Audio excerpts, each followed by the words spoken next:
Hello student, today I am going to start Hindi. आज मैं आप सभी को हिंदी काव्य खंड पढ़ाने जा रही हूँ।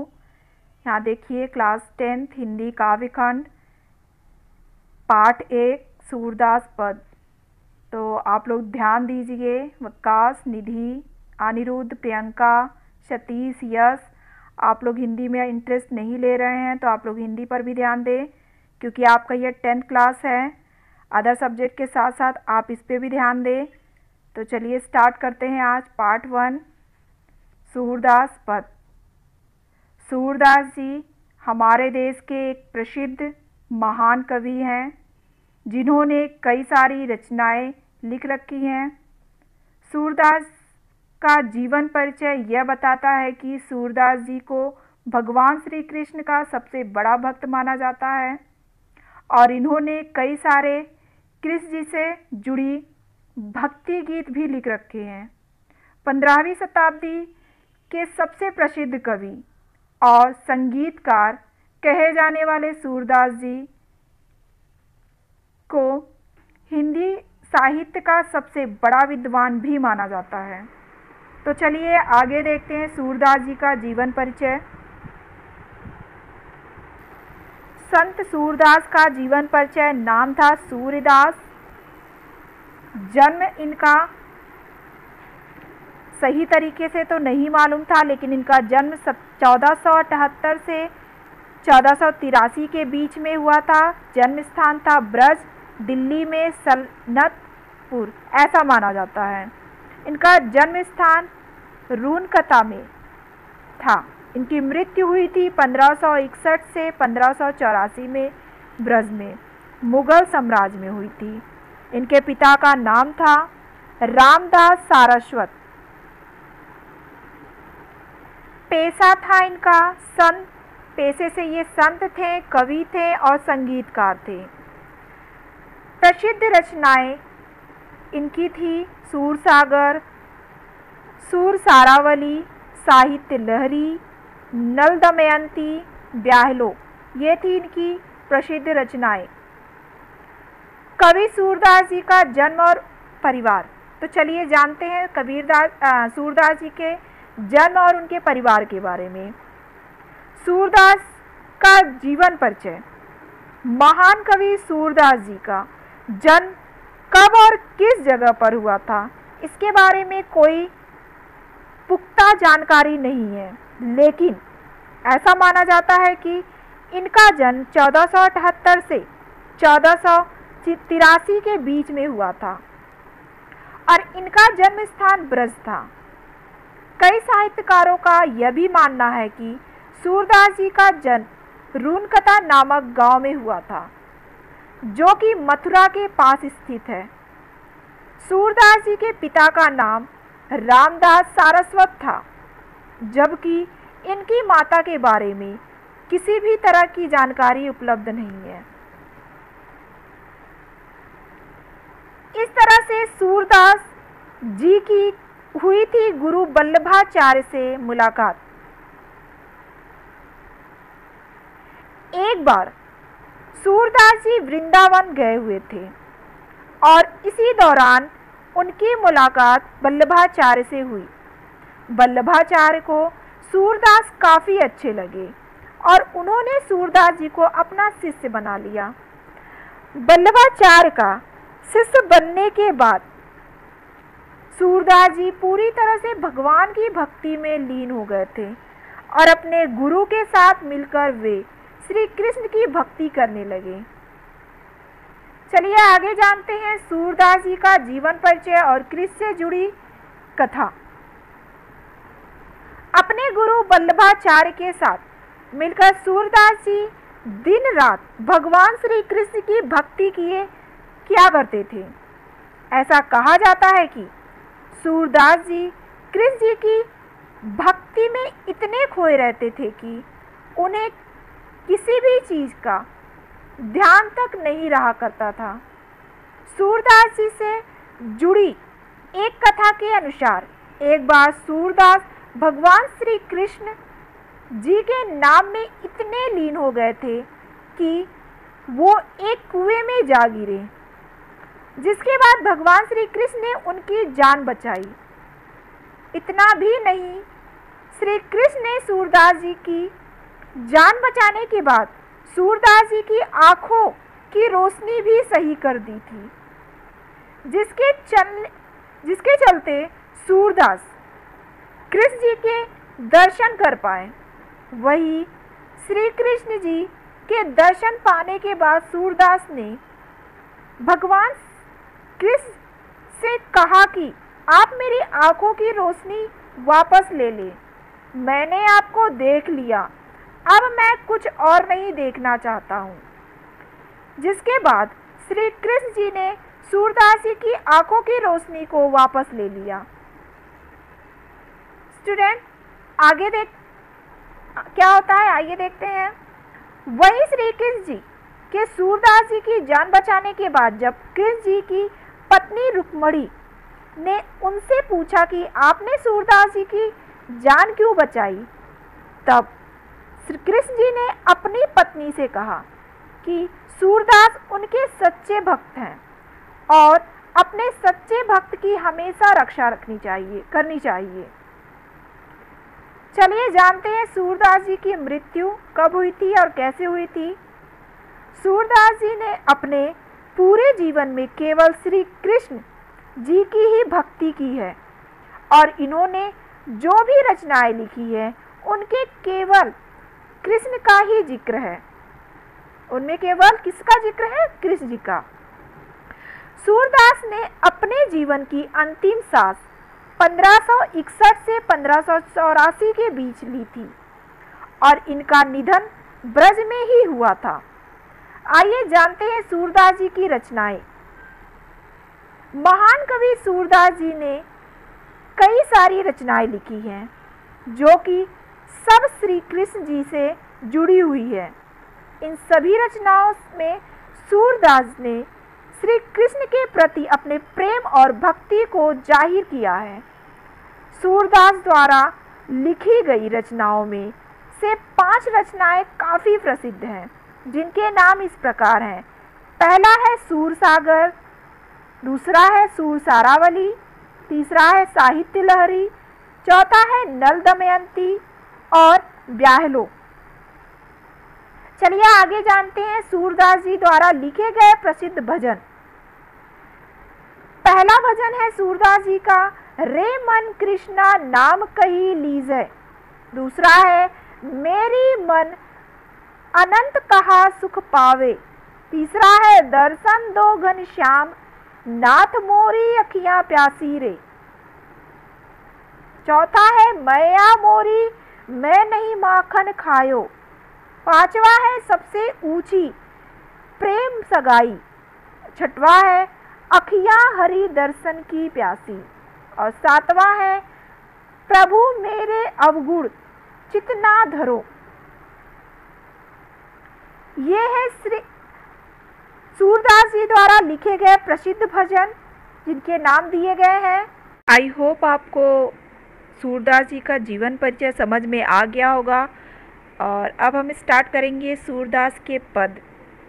आपके लेसन में दिया हुआ है। सूरदास का पहला पद है चरण कमल बंधु हरि राई जाकी कृपा पंगु गिरि लंघ है अंधे को सब कुछ दर्शाई बहिरौ सुने गैंग पुनि बोले रंक चले सिर छत्र धराई सूरदास स्वामी करुणा में बार बार बंदूत ही पाई। इस पद में सूरदास जी भक्त कवि सूरदास जी ने श्री कृष्ण की महिमा का वर्णन करते हुए उनके चरणों की वंदना की है। शिरोमणि सूरदास श्री कृष्ण के कमल रूपी चरणों की वंदना करते हुए कहते हैं कि इन चरणों का प्रभाव बहुत व्यापक है। इनकी कृपा से हो जाने पर लंगड़ा व्यक्ति भी पर्वतों को लांघ लेता है और अंधे को सब कुछ दिखाई देने लगता है।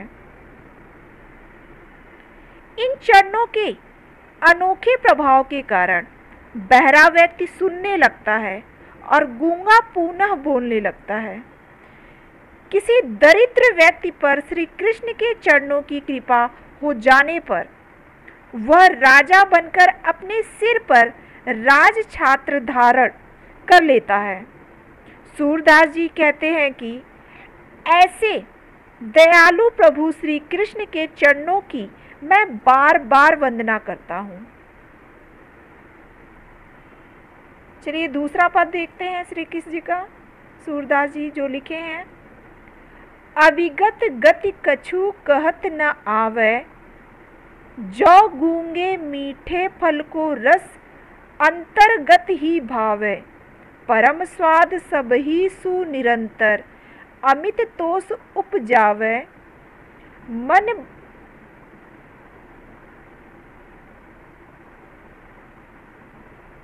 बानी को अगम अगोचर सो जाने सो पावे, रूप रेख गुण जाति जुगति बिनु निरालंब कित धावे,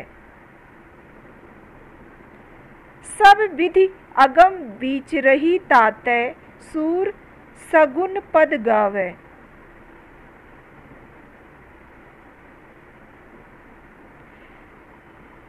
इस पद में सूरदास जी ने निगुण ब्रह्म की उपासना में कठिनाई बताते हुए सगुण ईश्वर के लीला के गाने को ही श्रेष्ठ बताया है। सूरदास जी कहते हैं कि निगुण ब्रह्म का वर्णन करना अत्यंत कठिन है। उसकी स्थिति के विषय में कुछ भी नहीं कहा जा सकता। निगुण ब्रह्म की उपासना का आनंद किसी भक्त के लिए उसी प्रकार अवर्णनीय है जिस प्रकार गूंगे के लिए मीठे फल का स्वाद। जिस प्रकार गूंगा व्यक्ति मीठे फल के स्वाद को कहकर नहीं प्रकट कर सकता, वह मन ही मन उसके आनंद का अनुभव किया करता है, उसी प्रकार निगुण ब्रह्म की भक्ति के आनंद का केवल अनुभव किया जा सकता है, उसे वाणी द्वारा प्रकट नहीं किया जा सकता। यद्यपि निगुण ब्रह्म की प्राप्ति से निरंतर अत्यधिक आनंद प्राप्त होता है और उपासना को उससे असीम संतोष भी प्राप्त होता है, परंतु वह प्रत्येक की स्मार्थता यानी सामर्थ्य से बाहर की बात है। उसे इंद्रियों से नहीं जाना जा सकता। निगुण ब्रह्म का न कोई रूप है, न कोई आकृति, न उसकी कोई निश्चित विशेषता है, न जाति और न वह किसी युक्ति से प्राप्त किया जा सकता है। ऐसी स्थिति में भक्त का मन बिना किसी आधार के कहाँ भटकता रहेगा, क्योंकि निगुण ब्रह्म सभी प्रकार से पहुँच के बाहर है। इसी कारण सभी प्रकार से विचार करके ही सूरदास जी ने सगुण श्री कृष्ण की लीला के पद गान का अधिक उचित समझा है, यानी गान को श्री कृष्ण की लीला के पद के गान को अधिक उचित समझा है। नेक्स्ट है किलकत कान घुट रूवनि आवत, मणिमय कनक नंद कै आंगन, बिंब पकड़िबै धावत, कबहू निरखी हरि आपू छाह को, कर सो पकड़ने चाहत, किलकी हसत राजत द्वय दधिया, पूनि पूनिति अवगाहत, कनक भूमि पर कर पग छाया, यह उपमा इक राजति, करि करि प्रतिपद प्रतिमनि, वसुधा कमल बैठकी साजति, बाल दशा सुख निरखी, जसोदा पूनि पूनि नंद बुलावती, अचरा तरले ढाक सूर के प्रभु को दूध पियावती।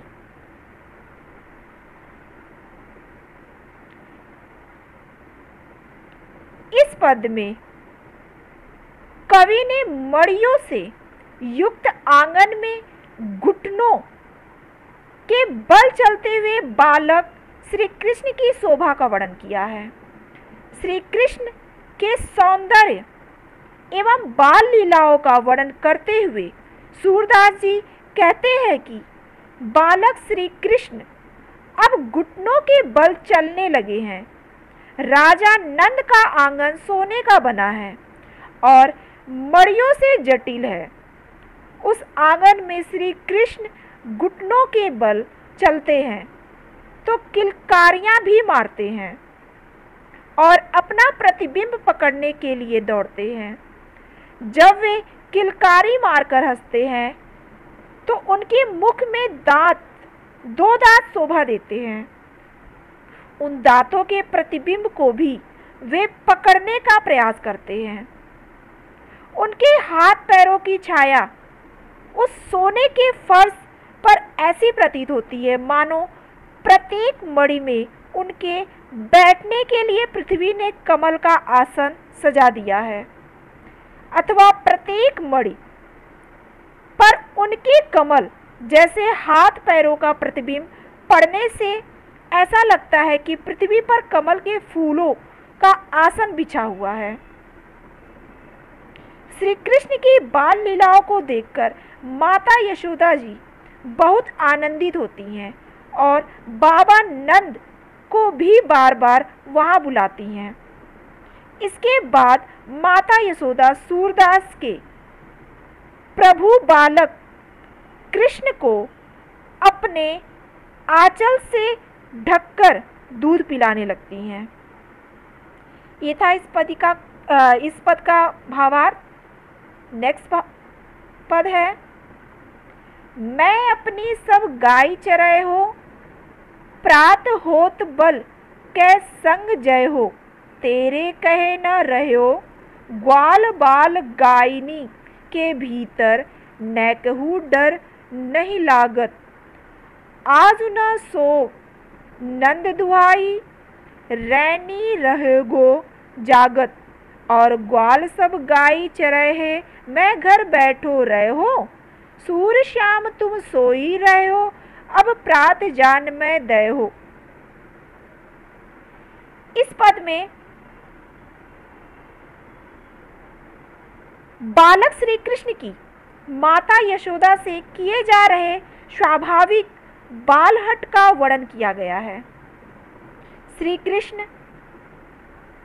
अपनी माता यशोदा से हट करते हुए कहते हैं कि हे माता, मैं अपनी सब गायों को चराने के लिए वन में जाऊंगा। प्रातः होते ही मैं अपने बड़े भाई बलराम के साथ गाय चराने चला जाऊंगा और तुम्हारे रोकने पर भी न रुकूंगा। मुझे ग्वाल बालों और गायों के बीच में रहते हुए जरा भी भय नहीं लगता। मैं नंद बाबा की कसम खाकर कहता हूँ कि आज रात्रि में सोऊंगा भी नहीं, मैं रात भर जागता ही रहूंगा। कहीं ऐसा न हो कि सवेरा होने पर मेरी आंखें ही न खुले और मैं गाय चराने न जा सकूं। हे माता, ऐसा नहीं हो सकता कि सब ग्वाले तो गाय चराने चले जाएं और मैं अकेला घर बैठा रहूं। सूरदास जी कहते हैं कि बालक श्री कृष्ण की बात सुनकर माता यशोदा उनसे कहती हैं कि मेरे लाल, अब तुम निश्चित होकर सो जाओ, प्रातःकाल मैं तुम्हें गाय चराने के लिए अवश्य जाने दूंगी। नेक्स्ट पद है, मैया हो न चरहो गाय, सिगरे ग्वाल घिरावत मोशो, मेरे पाई पिराई, जो न पत्याही पूछी बलदाऊ हुई, अपनी सौ दिवाई। यह सुनी माई जसोदा ग्वालनी, गारी देती रिशाई, मैं पठेवती अपने लरिका को, आवह मन बहिराई। सूर श्याम मेरो अति बालक, मारत ताही रिंगाई। इस पद में श्री कृष्ण माता यशोदा से ग्वाल बालों की शिकायत करते हुए कह रहे हैं कि वे अब गाय चराने के लिए नहीं जाएंगे। बाल स्वभाव के अनुरूप श्री कृष्ण माता यशोदा से कहते हैं कि हे माता, मैं अब गाय चराने नहीं जाऊंगा। सभी ग्वाले मुझसे ही अपनी गायों को घेरने के लिए कहते हैं। इधर से उधर दौड़ते दौड़ते मेरे पाँव में पीड़ा होने लगी है। यदि तुम्हें मेरी बात का विश्वास ना हो तो बलराम को अपनी सौगंध दिलाकर पूछ लो। यह सुनकर माता यशोदा बालों पर क्रोध करती हैं और उन्हें गाली देती हैं। सूरदास जी कहते हैं कि माता यशोदा कह रही हैं कि मैं तो अपने पुत्र को केवल मन बहलाने के लिए वन में भेजती हूँ और ये ग्वाल बाल उसे इधर उधर दौड़ाकर परेशान करते रहते हैं। ये था इस पद का भावार्थ। आई होप आपको समझ में आया होगा। नेक्स्ट है सखीरी मुरली लीजे चोरी, जिन गोपाल की ने अपने बस, प्रीति सबनी की तोरी। छीन एक घर भीतर नीस, बासर धरतन कबहू छोरी। कबहू कर कबहू अधरनी, कट कबहू खोशत जोरी। ना जानो कछु मेली मोहिनी, राखे अंग अंग भोरी। सूरदास प्रभु को मन सजनी, बंधो राग की डोरी। इस पद में सूरदास जी ने वंशी के प्रति गोपियों के इस भाव को व्यक्त किया है। गोपियां श्री कृष्ण की वंशी को अपनी वैरी सौतन समझती हैं।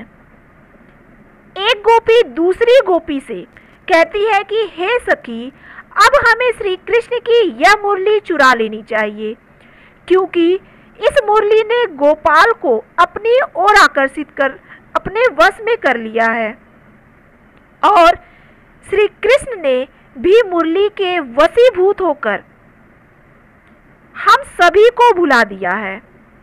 कृष्ण घर के भीतर हो या बाहर कभी क्षण भर को भी मुरली नहीं छोड़ते। कभी हाथ में रखते हैं तो कभी होठों पर और कभी कमर में खोस लेते हैं। इस तरह से श्री कृष्ण उसे कभी भी अपने से दूर नहीं होने देते। यह हमारी समझ में नहीं आ रहा है कि वंशी में कौन सा मोहिनी मंत्र श्री कृष्ण पर चला दिया है, जिससे श्री कृष्ण पूर्ण रूप से उसके वश में हो गए हैं। सूरदास जी कहते हैं कि गोपी कह रही है कि हे सजनी, इस वंशी ने श्री कृष्ण का मन प्रेम की डोरी से बांधकर कैद कर लिया है। नेक्स्ट है उधव मोही ब्रज विसरत नाही, वृंदा वन गोकुल बने उपवन, सघन कुंज की छाई। प्रात समय माता जसुमती, अरुनंद देखी सुख पावत, माखन रोटी दयो सजायो, अतिहित सात खवावत। गोपी ग्वाले बाल संग खेलत, सब दिन हंसत सिरात। सूरदास धनी धनी ब्रजवासी, जिनस हित जदुतात।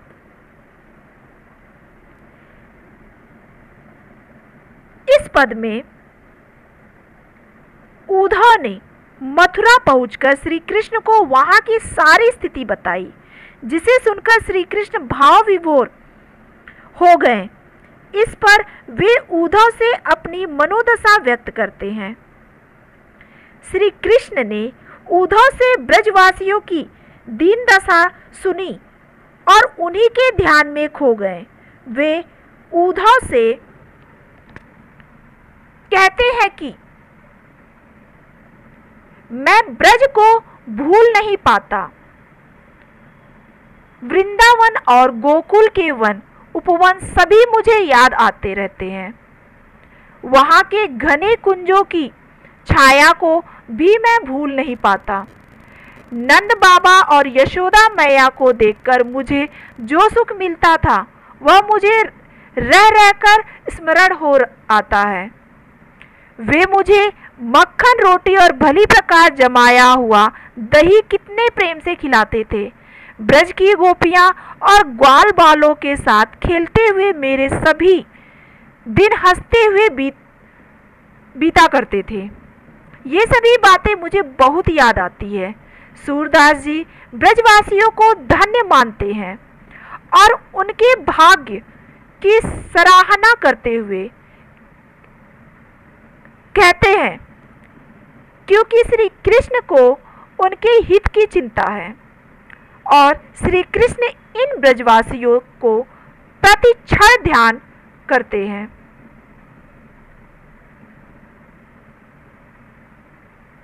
नेक्स्ट है उद्धव मन न भय 10-20 एक हूँ तो 100 गयो श्याम संग क अवराध है ईस इंद्री सिंथिल भई के सब बनु जो देही बिनु शीस आशा लागी रहती तन श्वासा जीवही कोटि बरिश तुम तो सखा श्याम सुंदर के सकल जोग के इंस सूर हमारे नंद नंदन बिनु और नहीं जगदीश।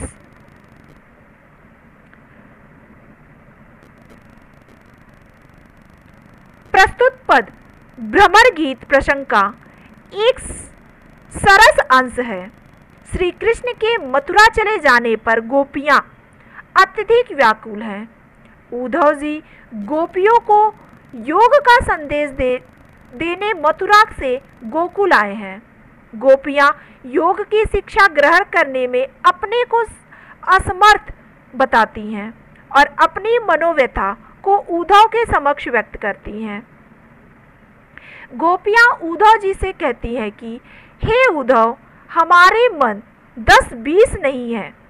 सभी की तरह हमारे पास भी एक मन था और वह श्री कृष्ण के साथ चला गया है।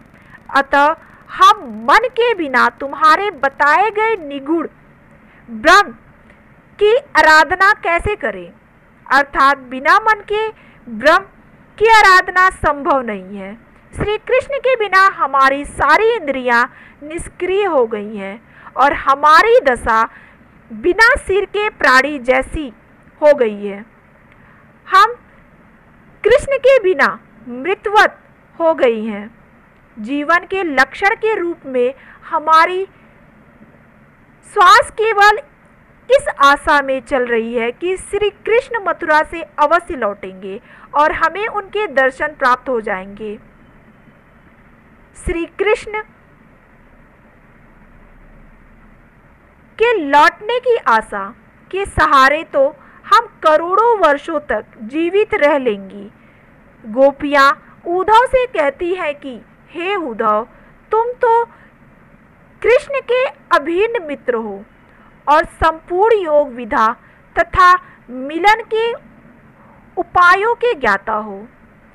यदि तुम चाहो तो हमारा योग अवश्य करा सकते हो।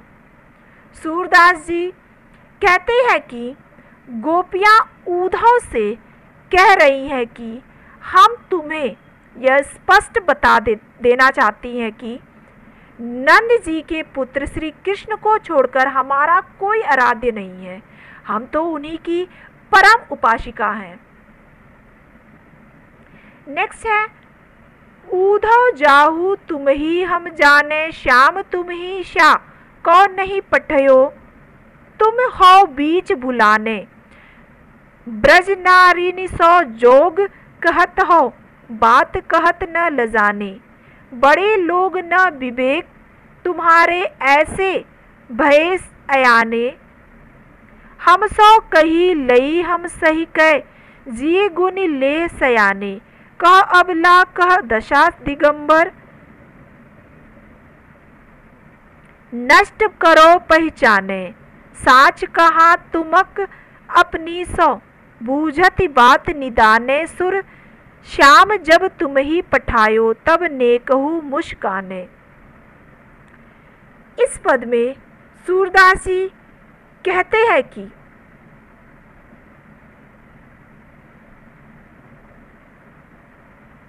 गोपियां उद्धव के साथ परिहास करती हैं और कहती है कि श्री कृष्ण ने तुम्हें यहाँ नहीं भेजा है, वरन तुम अपना मार्ग भूलकर यहाँ आ गए हो, या श्री कृष्ण ने तुम्हें यहाँ भेजकर तुम्हारे साथ मजाक किया है। गोपियाँ उद्धव से कहती है कि तुम यहाँ से वापस चले जाओ, हम तुम्हें समझ गई हैं। श्याम ने तुम्हें यहाँ नहीं भेजा है, तुम स्वयं बीच से रास्ता भूलकर यहाँ आ गए हो। ब्रज की नारियों से योग की बात करते हुए तुम्हें लज्जा नहीं आ रही है? तुम बुद्धिमान और ज्ञानी होंगे, परंतु हमें ऐसा लगता है कि तुम में विवेक नहीं है। नहीं तो तुम ऐसी अज्ञानता पूर्व बातें हमसे क्यों करते? तुम अच्छी प्रकार मन में विचार लो कि हमसे ऐसा कह दिया तो कह दिया, अब ब्रज में किसी अन्य से ऐसी बात न कहना। हमने तो सहन भी कर लिया और दूसरी गोपी इसे सहन नहीं करेगी। कहा तो हम अबला नारियों और कहाँ योग की नग्न अवस्था। अब तुम चुप हो जाओ और सोच समझकर बात कहो। हम तुमसे एक अंतिम सवाल पूछती हैं, सच सच बताना।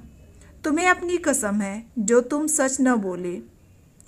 सूरदास जी कहते हैं कि गोपियाँ उद्धव से पूछ रही हैं कि जब श्री कृष्ण ने उनको यहाँ भेजा था उस समय वे थोड़ा सा मुस्कुराए थे या नहीं?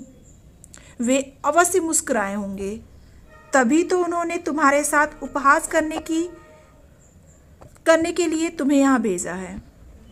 नेक्स्ट है, निर्गुण कौन देश को बासी, मधुकर कही समुझाई सौदे। बूझत साँच न हासी, को है जनक को है जननी, कौन नारी को दासी। कैसे बरन भेष है कैसी, कहीं रस मैं अभिलाषी। पावे गौ पूनई कियो आपनो, जौरे करे गौ गांसी। सुनत मौन है रहियो बावरी, सुर सबय मति नासी। इस पद में सूरदास ने गोपियों के माध्यम से निर्गुण ब्रह्म की उपासना का खंडन तथा सगुण कृष्ण की भक्ति का वर्णन किया है। गोपियां भ्रमण की अन्योक्ति से उद्धव को संबोधित करती हुई पूछती हैं कि हे उद्धव, तुम यह बताओ तुम्हारा वह निर्गुण ब्रह्म किस देश का रहने वाला है? हम तुमको शपथ दिलाकर सच सच पूछ रही हैं, कोई हंसी नहीं कर रही हैं। तुम यह बताओ कि उस निर्गुण का पिता कौन है, उसकी माता का क्या नाम है, उसकी पत्नी और दासियां कौन कौन है, उस निर्गुण ब्रह्म का रंग कैसा है, उसकी वेशभूषा कैसी है और उसकी किस रस में रुचि है। गोपियां उद्धव को चेतावनी देती हुई कहती हैं कि हमें सभी बातों का ठीक ठीक उत्तर देना। यदि सही बात बताने में जरा भी छल कपट करोगे तो अपने किए का फल अवश्य पाओगे।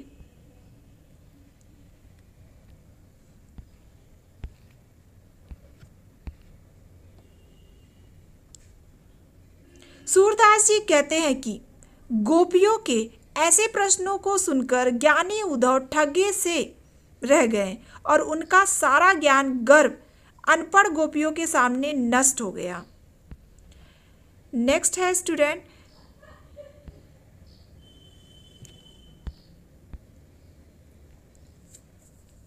संदेशो देवकी सौ कहियो, हो तो धाई तिहारे सूत की, दया करत ही रहियो। यद्यपि देव तुम जानती उनकी, तऊ मोहि कही आवे। प्रात होत मेरे लाल लड़ेड़ो, माखन रोटी भावे। तेल उबटनो अरु तातो जल, ताही देखी भजी जाती। जोड़ जोई जोई, मांगत सोई सोई देती। क्रम क्रम करी कै न्याते, सूर पथिक सुन मोहि रैनि दिन। बढ़ियो रहत उर सोच, मेरा अलक लड़ो तो। मोहन है करत संकोच। श्री कृष्ण के मथुरा चले जाने पर माता यशोदा बहुत दुखी हो जाती हैं। उनके मन में विभिन्न आशंकाएं और चिंताएं होने लगती हैं। प्रस्तुत पद में देवकी को संदेश भेजते समय वह अपने मन की पीड़ा को व्यक्त कर रही हैं।